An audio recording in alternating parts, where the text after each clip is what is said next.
Hey there, Constance here with the Rebellious Gem, where this week it is all about shadow work.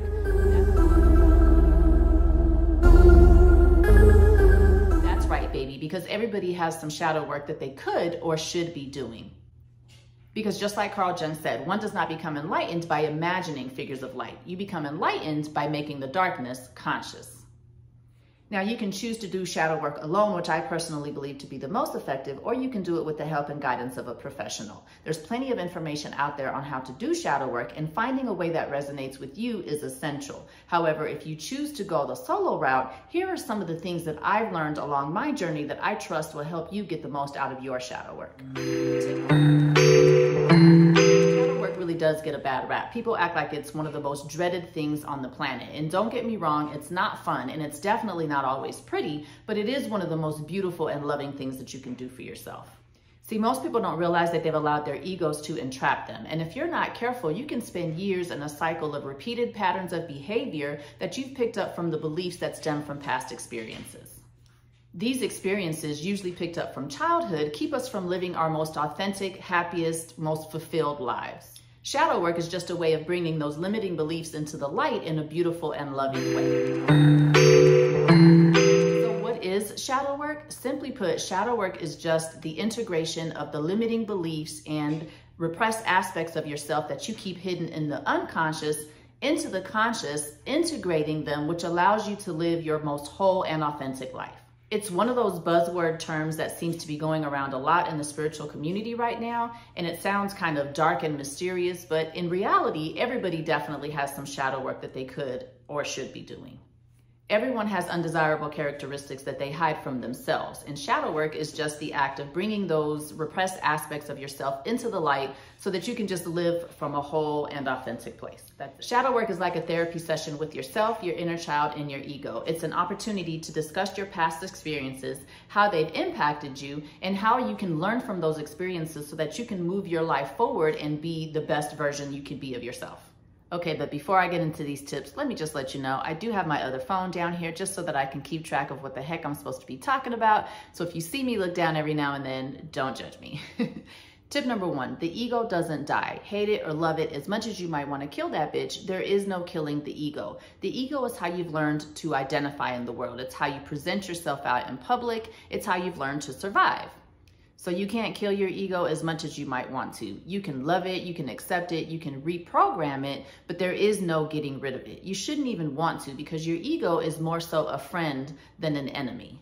It's what gives you identity in this world. So the best thing that you can do is learn how to work with it, learn how to love it, and find healthy ways to give your ego meaning and purpose. You see me looking at my notes cheating. So anyway, go ahead and make your ego your best friend. Tip number 1, the ego doesn't die. You might as well just learn how to work with it. So tip number 2, it's okay to name your ego. I know it might sound a little bit silly or a little bit crazy, but by naming your ego, you give yourself an entity with which to work. Your ego is how you've learned to identify in the world. It's who you present to the world based on your beliefs and your past experiences. So you can actually reprogram your ego so that you can be whoever it is that you want to be. Think alter ego. The most famous alter ego that I can think of is Sasha Fierce. So when Beyonce is afraid to go on stage, she can say to herself, oh no, Sasha, we dominate the stage, and she can go out there and give the performance that she needs to give.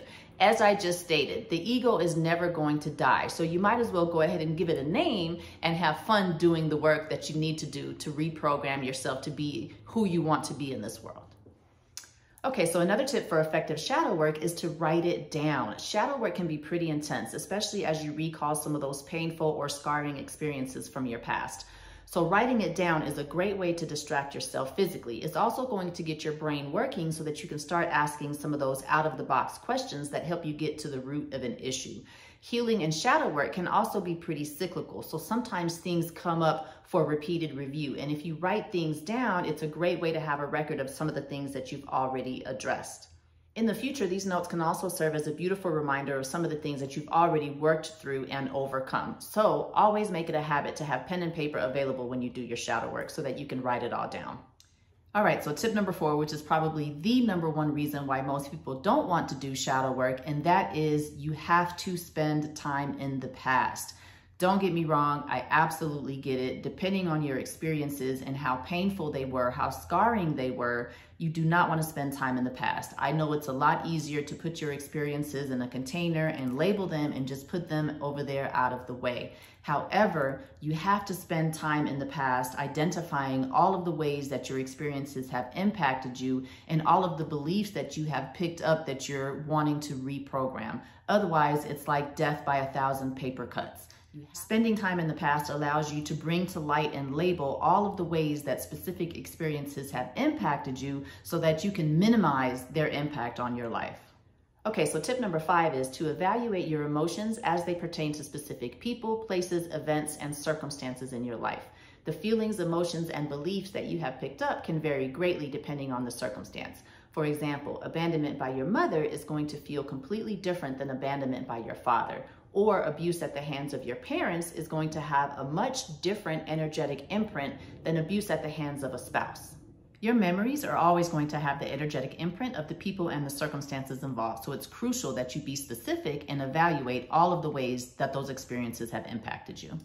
Okay, so another thing that really worked for me when I was doing my shadow work was to ask questions multiple times. For me, my inner child was like a wounded little brother or sister who no longer trusted me. It was like getting stonewalled. She did not want to cooperate with me at all. So I actually had to create an environment of love and acceptance. I had to apologize for some of our past experiences and some of the things that I allowed us to go through before she would cooperate with me. Your inner child and ego exist in part due to aspects that you want to hide from yourself. So you have to create a sense of comfort and acceptance in order for them to play ball. You've also been through a lot in your experiences. So make sure that you ask questions multiple times so that you can uncover all of the impact that your experiences have had on you. Okay, so tip number 7 is to be as specific as possible when identifying all of the relevant emotions that certain memories evoke. I know, especially with painful experiences, that it can be very tempting to bypass or quickly minimize the impact that those experiences have had on us.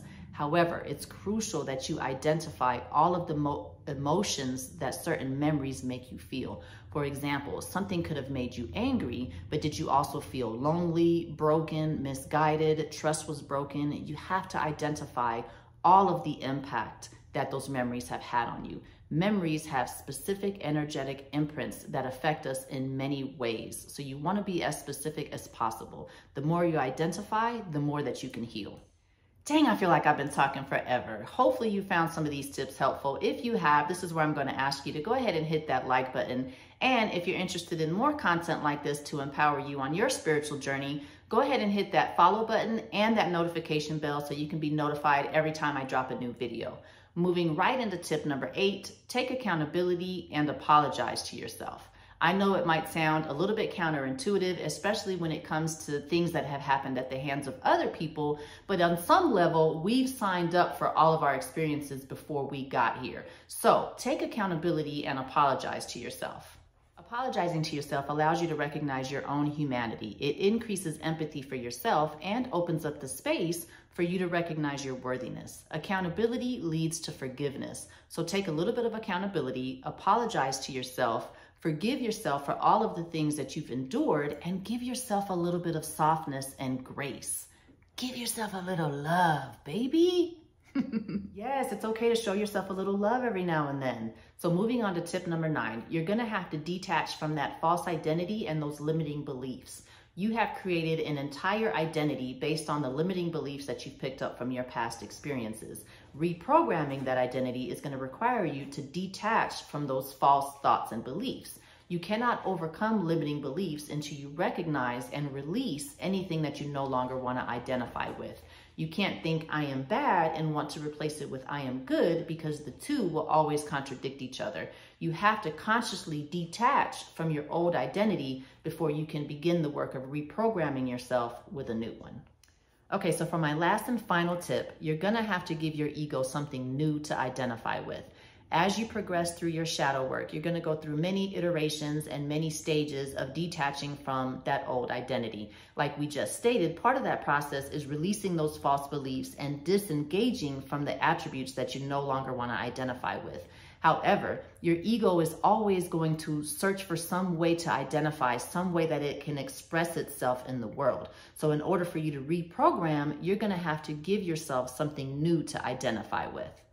As you do that work, it's essential for you to state and vocalize how you want to identify moving forward. The last thing you want to do is detach from your previous identity without giving yourself a new way to identify, because otherwise your ego is going to default to its previous self. This is especially important because in the future, when you're triggered by certain circumstances, you're going to have to know how you want to identify. For example, if you've always had a fear of public speaking, you can't just tell yourself, I'm no longer afraid of public speaking, because the next time you have to speak in public, you have to be able to tell yourself the new ways that you want to identify.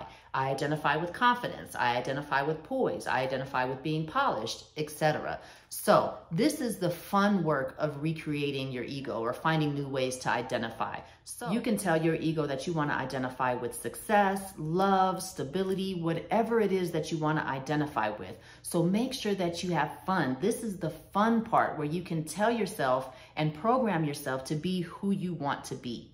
So have fun with your ego while you're recreating your ideal self. Just make sure that you give your ego something new with which to identify. So that is what I have for you this week. I cannot stress the importance to you of doing your shadow work. You can literally create yourself to be whoever it is that you want to be. You can reprogram any limiting belief that's holding you back in life. I am trusting that you found some of these tips helpful. If you haven't already, go ahead and hit that like, follow, and notification bell. And as always, thank you for tuning into my content. Have a great week. The Rebellious Jump.